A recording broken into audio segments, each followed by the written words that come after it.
Di mana ditemukan surat musik? Gak ada satupun menyebut ulama dari salaf mengatakan surat pemusik. Ini kan sudah logical fallacy, salah berlogika. Bapak Ibu, musik itu bahasa apa? Bahasa Indonesia sekarang. Diserapnya dari bahasa apa? Bahasa Yunani, bukan bahasa Arab. Nggak dikenal kata musik dalam bahasa Arab. Itu serapan sekarang. Di bahasa Arab nggak dikenal itu. Di zaman Nabi nggak ada istilah musik. Zaman Nabi sebelum lahir, kata musik itu nggak ada.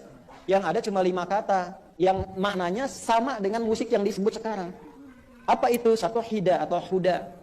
Yaitu irama lagu untuk mengarahkan hewan, menggembala hewan. Yang kedua, senandung-senandung umum lagu disebut ghina. Makanya bab musik sekarang disebut fikul ghina, ya, bab tentang nyanyian, tentang lagu. Kalau umum sifatnya. Nah, kalau pakai notasi khusus, ada 16 notasinya disebut dengan bahar, disebutnya syair. Di syair itu disebut syair, itu bukan syair dalam pengertian bahasa Indonesia. Jadi gini, kalau pahami bahasa Arab jangan pakai KBBI. Kamus Besar Bahasa Indonesia yang nggak nyambung. Bahasa Arab pakai bahasa Arab, bahasa Indonesia pakai bahasa Indonesia. Jadi kalau kita membahas dengan istilah bahasa Arab, gunakan pendekatannya bahasa Arab. Itu yang dipakai, supaya jelas. Nah, syair itu disebut syair, itu syaratnya 5. Yang pertama itu dhatu afkar, ada ide, ada renungan, ada rasa. Yang kedua, ada uslub, ada gaya bahasa. Ketiga, fasohah, ada kefasihan. Nah, keempat, ada khayal, imajinasi. Yang kelima, itu yang kita sebut musik, ada notasi iqa namanya dulu itu, ada 16. Ya, notasinya, baloktotnya ada 16, disebut dengan bahar. Ada tawilun lahudunal buhuri fadailu fa'ulun mafa'ilu kifa nabki min dzikra habibin wa manzili bisaqtili wa baina dakhuli fahawmali. Ya, kalau diiringi musik, musiknya disebut dengan ma'azif, alat-alatnya, alat-alat iramanya. Kalau pakai alat, ya, yang kita sebut sekarang dengan alat musik itu alatnya. Bedakan alat dengan musiknya, beda. Kalau pakai alat itu disebut alatnya ma'azif. Kalau orang nyanyi pakai alat disebut azif. Kalau tanpa alat disebut dengan, kalau ada notasi 16 disebut syair. Kalau nggak pakai notasi bebas disebut ghina. Kalau untuk hewan disebut hida. Kalau bikin konser, festival diperdengarkan disebut sama. Itulah 5 kata. Jadi nggak ada kata musik. Adanya hida, yang kedua ghina, yang ketiga syair, yang keempat azif, yang kelima adalah sama. 5 kata ini yang diterjemahkan sekarang kepada terjemah musik. Jadi kalau Anda ngaji kitab, Anda nggak akan temukan kitab ulama dulu menyebut musik itu nggak ada. Yang ada itu ghina, yang ada itu syair. Makanya di Al-Bukhari disebutkan Nabi SAW mengatakan, la'amla'anna, lebih bagus seseorang itu memakan atau meminum nanah dibandingkan memenuhi perutnya dengan syair. Diterjemahkannya dengan musik, dengan nyanyian. Di bab pengharaman, dengan kasus tertentu. Jelas nggak sampai sini? Nah, jadi kalau Anda katakan, cari surat pemusik sampai zaman Nabi, yang akan ditemukan. Karena orang dulu nggak kenal namanya musik. Kalau syu'ara, kenal. Syu'ara itu jamak dari syair. Syair itu yang memiliki syair, yang pakar di bidang syair. Syair itu jenis musik nomor 3, tingkat paling tinggi. Karena yang bisa syair harus bisa 16 notasi. Kalau nggak bisa itu nggak bisa masuk kategori syair. Orang disebut syair. Nah, syair ini bahasa Arab, bukan bahasa penyair bahasa Indonesia. Kalau penyair orang Indonesia, ya bahasa Indonesia itu yang bisa saja. Ya, karyanya untuk sajak, yang iramanya rima, itu bahasa Indonesia. Kalau bahasa Arab disebut syair itu dia kalau ada notasinya, ada iramanya, ada iqa'nya. Ilmunya disebut dengan arud. Nah, saya alhamdulillah itu S1 itu jurusannya di situ. Bahkan kami menulis kitab, menulis buku tentang arud, namanya Minhatul Jalil fi Ta'rifi Arudil Khalil. Nah, tapi kalau beda memahami nggak apa-apa. Saya memahami seperti itu. Syu'ara itu bukan cuma penyair, tapi penyair yang tahu tentang musik disebut musisi. Kalau Anda menafikan definisi ini, Anda nggak akan pernah tahu hukum musik. Coba saya balik tanya, apa hukumnya musik? Anda bilang halal, Anda bilang haram. Temukan kata musik langsung disebutkan musik haram, musik haram, musik halal. Temukan kata musik di Quran dan di hadis, nggak akan ketemu. Karena semua hukum yang terkait dengan kata musik itu 5 katanya. Hida, ghina, syair, azif atau ma'azif, yang kelima sama. Nah, itulah yang diterjemahkan ke dalam bahasa Indonesia dengan musik sekarang. Jadi kalau pemusik, surat para pemusik nggak akan ditemukan. Sama dengan begini, coba cari surat gajah. Surat gajah cari. Sebutkan kitab-kitab ulama salaf yang menyebutkan kitab surat gajah, nggak akan ditemukan. Ibu jawab alfil, alfil itu bahasa Arab, Bu. Alfil, alam tara kaifa fa'ala rabbuka bi ashab? Bifil, alfil, alfil itu artinya gajah. Jadi kalau Anda sebut surat gajah pakai bahasa Indonesia. Satu namanya. Tapi kalau Anda alfil merujuk pada bahasa Arabnya. Ada nggak surat sapi betina? Silakan cari, itu terjemahan. Nah, itu logika yang sama. Coba sebutkan, ada nggak misalnya surat musik dalam Quran? Sampai ujung dunia pun dicari, Anda nggak akan temukan, itu terjemahan. Tapi kalau Anda ingin carinya dalam bahasa Arab, bahasa Qurannya, ditemukanlah asy-syu'ara. Setelah kami menonton full semua videonya, ada beberapa hal yang ingin kami tanggapi karena ternyata banyak penjelasan-penjelasan beliau mengenai hukum tersebut sangat bertentangan dengan puluhan ulama.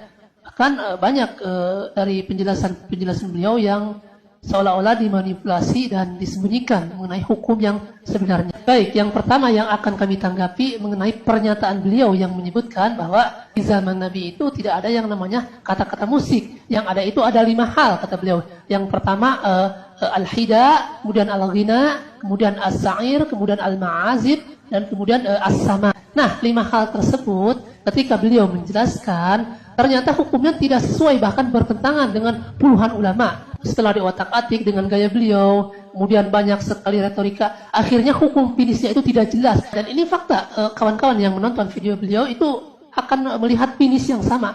Yakni ketika beliau menjelaskan tentang hukum yang 5 tadi, yakni pengganti musik, kata beliau, itu hukumnya finishnya nanti samar-samar. Tidak jelas apakah beliau mengharamkan atau beliau menghalalkan. Makanya kita akan jelaskan bagaimana menurut para ulama tentang hukum yang 5 tadi. Yang pertama kita akan mulai dari kata as-sama. Nah, kita lihat sekarang pendapat ulama mengenai hukum as-sama, yakni hukum memperdengarkan nyanyian yang diiringi dengan alat-alat musik. Salah satunya yaitu Al-Imam As-Subki di dalam kitab Mughni Al-Muhtaj. Beliau menyebutkan as-sama'u ala suratil ma'hudati munkarun wa dhalalatun.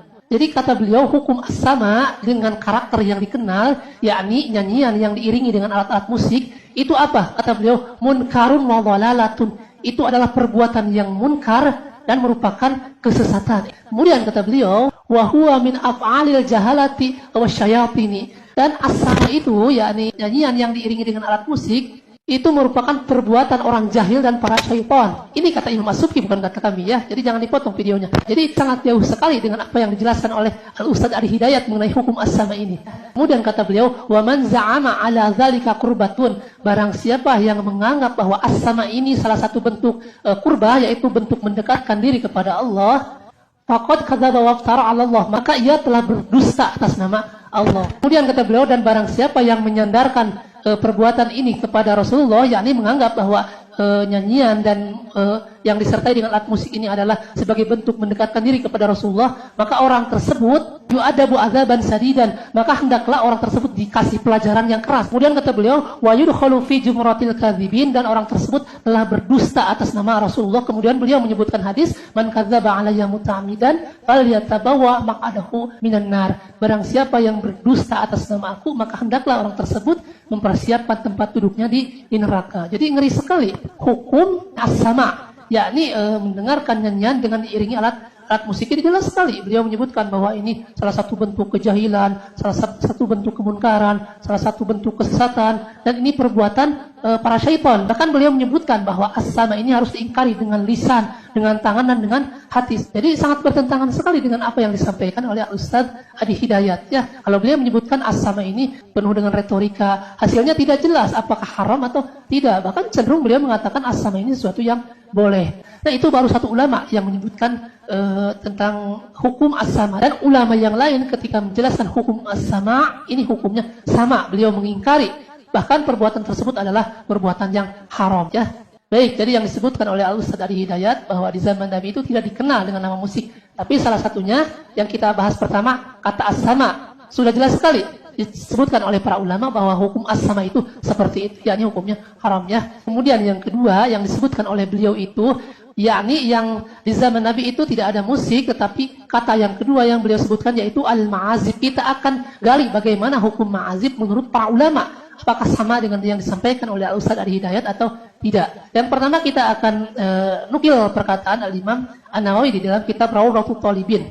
Kata beliau apa? Wasairil ma'azibi wal autari yahrumu isti'maluhu wastima'uhu. Sesungguhnya alat-alat musik atau ma'azib dan alat-alat yang bersenar itu haram memainkannya dan haram pula mendengarkannya. Kemudian ulama yang lain yang menyebutkan haramnya tentang al-ma'azib, yakni Al-Imam Al-Ghazali dalam kitab Al-Wasit fil Madhab. Beliau menyebutkan apa? Al-ma'azibu wal autaru haramun li'annaha tashuku illa sarbi wa huwa si'arus sarbi. Sesungguhnya alat-alat musik atau ma'azib dan alat-alat yang bersenar itu haram karena menimbulkan hasad untuk minum khamr, dan itu merupakan karakternya atau kebiasaannya orang-orang yang suka minum khamr, ya. Nah, jadi para ulama banyak sekali menyebutkan tentang ma'azib itu hukumnya haram. Kemudian ulama yang lain yang menyebutkan tentang keharaman ma'azib atau alat-alat musik, yakni Al-Imam Romli yang menukil pendapat Al-Imam Zakaria Al-Ansari. Kata beliau, qauluhu wasairil ma'azibi li khabaril Bukhari, dan seluruh alat-alat musik hukumnya haram berdasarkan hadis Bukhari. Kemudian beliau membacakan hadis Bukhari, la yakunana min ummati aqwamun yastahiluna al-hira wal harira wal khamra wal ma'azib. Akan datang dari umatku atau umat Nabi Muhammad yang akan menghalalkan zina, yang akan menghalalkan khamr, yang akan menghalalkan sutra bagi laki-laki, dan akan menghalalkan alat musik. Jadi kalau kita nukil perkataan para ulama tentang hukum ma'azib, tentang hukum as-sama, itu semua sepakat mengatakan hukumnya haram. Kemudian sebelum kami menjelaskan tentang yang tiga lagi, yakni tentang al-hida, kemudian al-ghina, kemudian as-sa'ir, ini perlu diketahui bahwa hukum yang lima ini semuanya tidak sama. Jadi ketika beliau Al-Ustadz Al-Hidayat menyebutkan bahwa di zaman Nabi itu tidak ada kata musik, tapi yang ada itu al-hida, al-ghina, as-sa'ir, al-ma'azib, dan as-sama. Ini sesuatu yang mencampur adukan perkara yang haram dan perkara yang boleh, ya. Sebab as-sa'ir, al-hida, dan al-ghina itu nanti hukumnya berbeda dengan hukum ma'azib dan hukum as-sama. Nah, jadi dengan metode yang diajarkan oleh Al-Ustadz Al-Hidayat, bahwa di zaman Nabi tidak ada kata musik, tapi ada kata yang lima tadi, ini juga sudah memanipulasi. Sebab beda hukumnya nanti antara hukum al-ma'azib dengan hukum as-sama dengan hukum yang tiga tadi, dengan sa'ir, dengan al-hida, dengan al-ghina. Karena kalau sa'ir itu atau dengan hida itu tidak ada hubungannya dengan alat-alat musik, tapi hanya suara saja atau sa'ir saja, ya. Dan ini hukumnya tidak sama dengan musik. Kalau sa'ir atau hida itu, kalau kata-katanya mengandung kebaikan, ya tidak apa-apa. Tetapi kalau kata-katanya mengandung kepada kemaksiatan, maka sama juga haram. Tapi kalau ma'azib ini atau as-sama ini kan nyanyian yang diiringi dengan alat-alat musik. Ini jelas para ulama mengharamkan, ya. Jadi dengan beliau menyebutkan bahwa kata musik diganti dengan yang lima tadi saja, ini sudah manipulasi. Sebab nanti orang akan membayangkan bahwa yang lima ini sama. Apalagi beliau menyebutkan yang paling dekat dengan kata musik, yakni as-sa'ir. Justru as-sa'ir ini hukumnya boleh kalau kata-katanya tidak ada unsur maksiat. Jadi beliau ingin membawa kita bahwa musik itu sama dengan sa'ir. Nah, ini sesuatu yang berbahaya sekali, ya. Orang akan menganggap bahwa syair dengan musik itu sama, karena beliau menyebutkan di zaman Nabi itu tidak ada musik. Yang ada, kata beliau, salah satunya kata al-hida, al-ghina, as-syair. Padahal syair itu beda dengan musik, sangat berbeda sekali. Tapi kalau musik itu lebih dekat kepada al-ma'azib, kemudian as-sama. Karena al-ma'azib dan as-sama itu adalah nyanyian yang diiringi dengan alat-alat musik. Nah, sebenarnya kita juga bisa menyanggah pernyataan beliau yang menyebutkan di zaman Nabi tidak ada musik, tetapi yang ada itu al-hida, an-nida, al-ma'azib, as-sa'ir, dan as-sama. Ini juga sudah bisa kita bantah karena beliau sudah menyamakan musik dengan sa'ir, karena di sini ada beberapa yang berhubungan dengan sa'ir, tidak dengan musik. Oke lah kalau musik disamakan dengan al-ma'azib atau as-sama, karena memang as-sama itu nyanyian yang diiringi dengan alat musik. Jadi hampir sama kategorinya antara musik dengan ma'azib, antara musik dengan as-sama. Tapi kalau menyamakan musik dengan syair, itu siapa yang menafsirkan demikian? Jadi sebenarnya metode yang beliau jelaskan di video klarifikasi beliau atau video terakhir beliau yang menjelaskan mengenai hukum musik itu sama saja dengan video yang awal-awalnya. Beliau menyamakan musik dengan syair, bahkan sekarang lebih parah. Mau di otak-atik bagaimanapun, musik disamakan dengan ma'azib, musik disamakan dengan asama. Tadi kami sudah sebutkan pendapat para ulama mengenai hukum tersebut ternyata haram juga, ya. Nah, mungkin ini yang bisa kami tanggapi, ya.